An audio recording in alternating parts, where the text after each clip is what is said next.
Hi, boys and girls. Today's artist is Paul Jenkins, and he was born in 1923 in Kansas City, Missouri. His artwork was greatly influenced by the abstract art movement, especially post World War II. So, his work is what we call very non objective. Non objective means there's not something that is a known object in his work. It is just shape and color, and in his case, very fluid colors. He takes his oil paint and he mixes it down, probably with turpentine or a little bit of linseed oil, and makes it almost flow across the canvas, much like a watercolor does. When you're using watercolor, you use a lot of water in the heel of your brush. So the oil paint is the same. Oil paints mixed down like this are the same way. So they have a fluidity to them and they just cascade like across the canvas. He went to school at the Student Art League in New York City. He was not the only famous artist to have attended there. And between going to from New York and then to Paris and studying with some of the great masters, he has developed his own style. And you see, his colors are very prismatic. They remind you of light shining through a prism, and then the prism breaks it up into the rainbow of colors: red, orange, yellow, green, blue, indigo, and purple. So his work has a very much a prismatic type of view to it. I've never seen anything like it. It does have a definite watercolor quality to it. So a lot of people that have probably looked at these probably have mistaken it for watercolor, but it's actually oil paint. So it's a very unique way of doing an oil painting, and having the colors be almost transparent, which is something that you get more with watercolor media than you would do with oil. But he has it mixed down so you get those beautiful color blends. This one is called The Phenomena Shooting the Sun, and it's almost like a mirror image of the sun. Like if you were to divide a line down the center, what is ever over here is over here. So it's almost like a reflected type of view. It's a very interesting way to create a painting. And Paul Jenkins, one of the great abstract artists of the 20th century. What you're going to do today, boys and girls, is we're going to take some leaves that you probably have outside on your tree, in your yard, or your neighbor's tree, and we're going to lay them underneath our paper. Going to lay them underneath our paper, and we're going to do a leaf rubbing of them. So you have to hold where they are with your finger, and you're going to rub over this so you get basically like an x-ray of the leaf. It's an easy thing to do.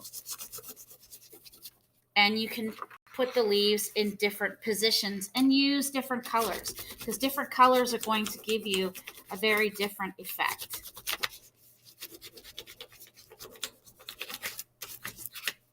That one looks pretty good. Now I'm going to keep moving these and having my colors overlap all over the paper.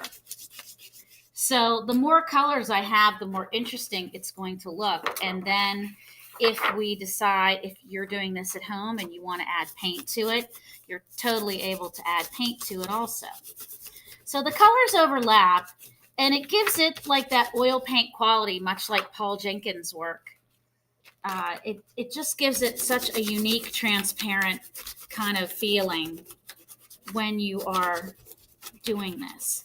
Now, I am trying my best to fill the page, because by filling the page, that allows us to have areas that we can color in with paint, and they won't be lost to the paint itself. So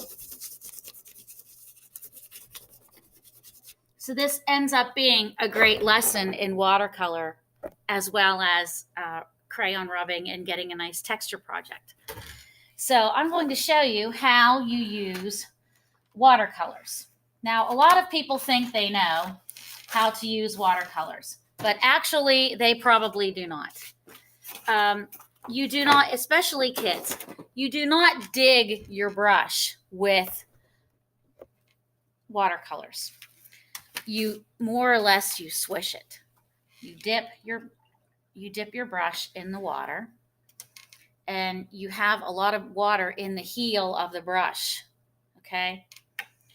So you put your brush on here and you swish it around. Swish, swish, swish your brush. Swish, swish, swish your brush. So you're swishing it around. You're not digging with it.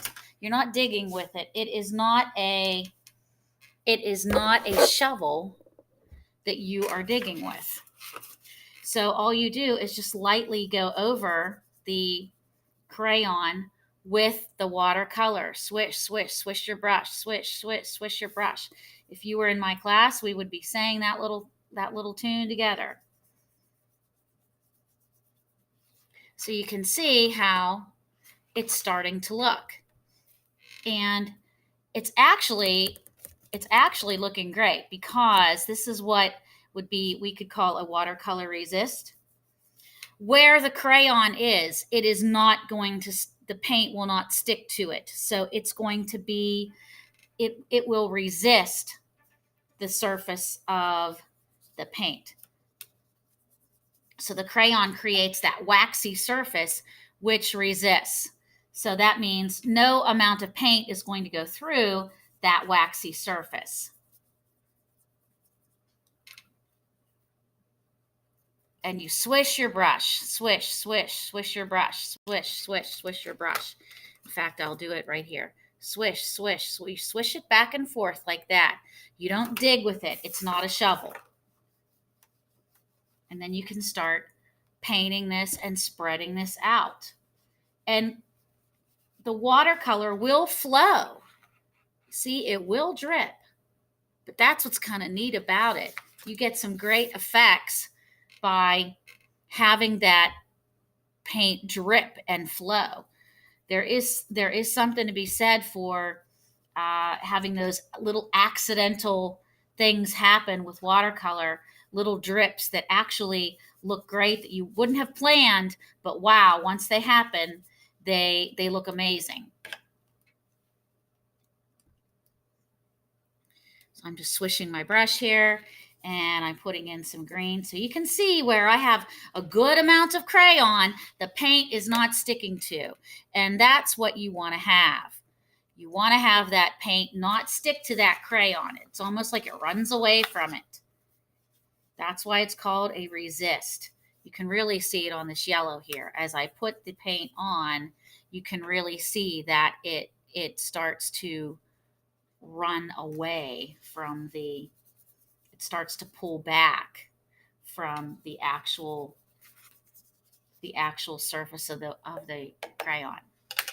So you can see that it does not stick to the crayon, which I think is pretty cool. So when you are all done with these, you may have a few that look something like this. Okay? And here is the one that I just did. So it is done and it is ready for display. And there is my watercolor resist painting. Now, if you don't have paints at home, you don't have to use paint. You could just use the crayon, the peeled crayons as your art tool. It will still look great even if you just did a crayon rubbing. So you don't feel that you have to add the paint if you don't have it. But if you do, wow, you just get some really, really nice effects with the paint. And it's something I really would like you to try if you have them. So thank you so much for watching, and see you soon. Bye.